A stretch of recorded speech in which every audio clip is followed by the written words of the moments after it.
Hey everyone, how's it going? It's Stephen Duffy with Stephen Duffy Real Estate and JK Realty, and I've got another episode of 100 Questions in 100 Days here for you. So what I want to talk to you today about is 3 different ways you can avoid a bidding war in today's ultra-competitive market. Right now, the market in Phoenix is still really hot. Most homes are getting 3 to 6 offers before they go under contract.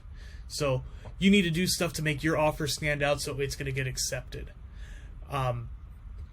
So I'm going to give you 3 things here. The first one's pretty basic. That is a conversation that you should be having with your realtor before you even really start going to look at houses. And if you're not having this conversation, it should be a red flag for you. And that is talking about the terms that you're able to offer when you put an offer in on a home. Like, are you able to offer lease back? Can you offer a quick closing, meaning you've got everything all in line with your mortgage and escrow in order to be able to close in less than 30 days? Are you willing to accept a home as is? So saying in your offer, saying we're going to take the home as is, we're still going to inspect it, but as long as it's not falling over, we're going to go ahead and take it. Now, there's some other creative things that you can do as well to try to make your offer stand out. And that is doing things like paying for the seller's move, paying for any services that they may need, possibly even paying for closing costs. Just stuff that you can do to make your offer stand out from the others that are out there. Another thing you can do to try to sweeten the pot a little bit is maybe even offer personal property. When I say that, an example I would use is like, say you're a Diamondback season ticket holder and you want to offer 20 games of the seller's choice to be able to go to next year. And just have that set out in the contract. Something that you can do to try to sweeten the deal a little bit there.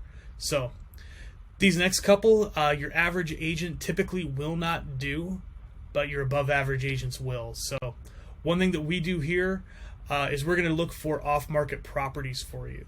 When I say an off-market property, that's going to be stuff that's not listed for sale in MLS and not distributed through the IDX system.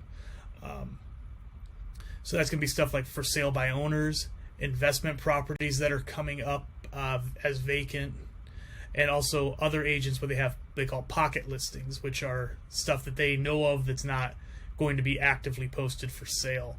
So I've actually got some tools and a lot of networking ability that we are able to try to find those properties here for you.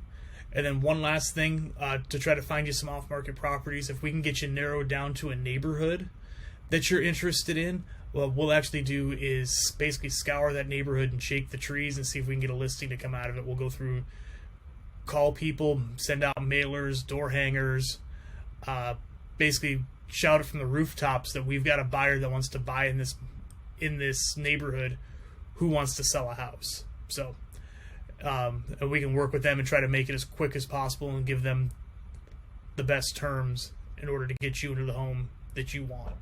So third thing that we've got out there, and this is another thing that the average agent typically won't do, is they're not going to employ different strategies.